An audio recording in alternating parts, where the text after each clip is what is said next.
प्रकाश का अपवर्तन, ठीक है। इससे पहला पाठ में लोग पढ़े थे प्रकाश का अपवर्तन, ठीक है। इसमें हम आप लोग को प्रकाश के अपवर्तन के बारे में पूरा बता दिए हैं। अब पढ़ रहे हैं प्रकाश के परावर्तन बता दिए हैं। अब हम लोग पढ़े क्लास 10 का दूसरा चैप्टर जिसका नाम है प्रकाश का अपवर्तन। क्या नाम है? प्रकाश का अपवर्तन।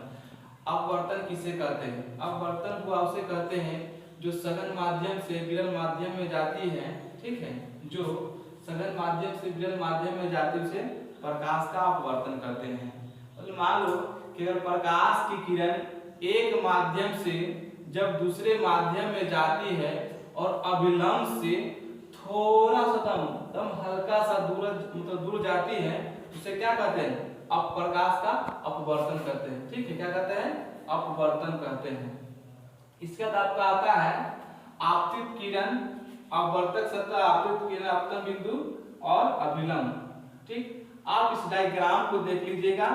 इसके बाद आप लोग को हम इस जितना जो लिखा हुआ है सबका डिफिनेशन के साथ अंदर लिखे हुए हैं, ठीक है। पहला है अपवर्तित किरण। अपवर्तित किरण किसे कहेंगे?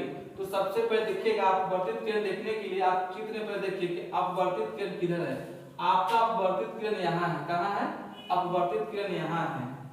तो इसका डिफिनेशन हो जाएगा, इसका डिफिनेशन हो जाएगा अपवर्तित किरण का कि अपवर्तक सतह।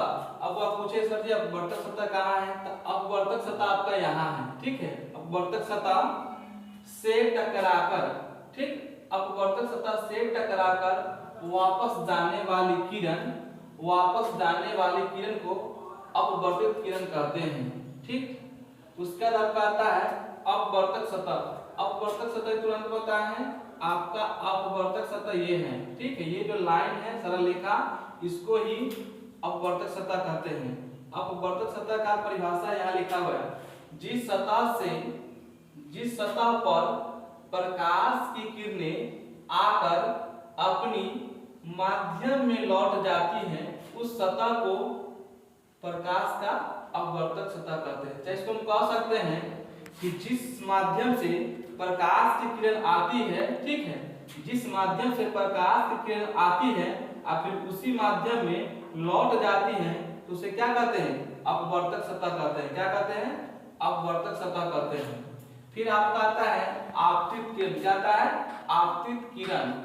आपतित किरण देखिए कहाँ है आपका आपतित किरण। आपतित किरण यहाँ है, आपतित किरण, ठीक। यहाँ आपका आपतित किरण। आपतित किरण क्या करता है कि अपवर्तक सतह पर आने वाली किरण, अपवर्तक सतह ये लाइन, ठीक है, सरल रेखा को क्या कहते हैं? अपवर्तक सतह कहते हैं। तो कहता है कि अपवर्तक सतह पर आने वाली किरण, यानी अपवर्तक सतह पर आने वाली किरण को आपतित किरण कहते हैं। यानी जो ये किरण जो आ रहा है इसे क्या कहते हैं? आपतित किरण कहेंगे। क्या कहेंगे? आपतित किरण। यानी यहाँ दिखाया गया है आपको डायग्राम में, इसको आपतित किरण कहते हैं, ठीक। फिर आपका आता है आपतन बिंदु। क्या आता है? आपतन बिंदु। अब इसे देखिए चित्र में कि आपतन बिंदु कहाँ है, ठीक। क्या है? आपतन बिंदु। आपका आपतन बिंदु यहाँ है। अब आपतन बिंदु क्या कहता है? आपतन बिंदु कहता है कि अपवर्तक सतह कहाँ? ये लाइन अपवर्तक सतह के जिस बिंदु पर आपतित किरण, यानी आपतित किरण जिस बिंदु पर, ठीक है, जिस बिंदु पर आपतित किरण आती है उस बिंदु को आपतन बिंदु कहते हैं। यानी आपतित किरण जब यहाँ पर आएगा इस लाइन पर, इसे क्या कहते हैं? इसी को कहते हैं आपतन बिंदु। क्या कहेंगे? आपतन बिंदु इसको कहेंगे, ठीक। फिर आपका आता है अभिलंब। अभिलंब देखिए हुआ कहाँ है? तो आपका अभिलंब यहाँ है। क्या है? यहाँ अभिलंब है।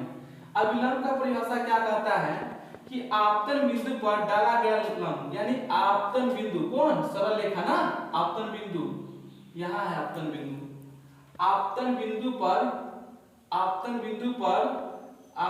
पर डाला गया लंब को ही अभिलंब कहते हैं, ठीक है। आपतन बिंदु पर डाला गया ये बिंदु है ना, ये बिंदु बताए ना तुरंत आपतन बिंदु, तो ये कहता है आपतन बिंदु पर डाला गया लंब को ही अभिलंब कहते हैं, ठीक। ये आपका डिप्रेशन है और इसमें क्या बच गया है, निर्गत किरण। ठीक, ये आपको हम कल के क्लास में लिखा देंगे। ठीक, आप इसको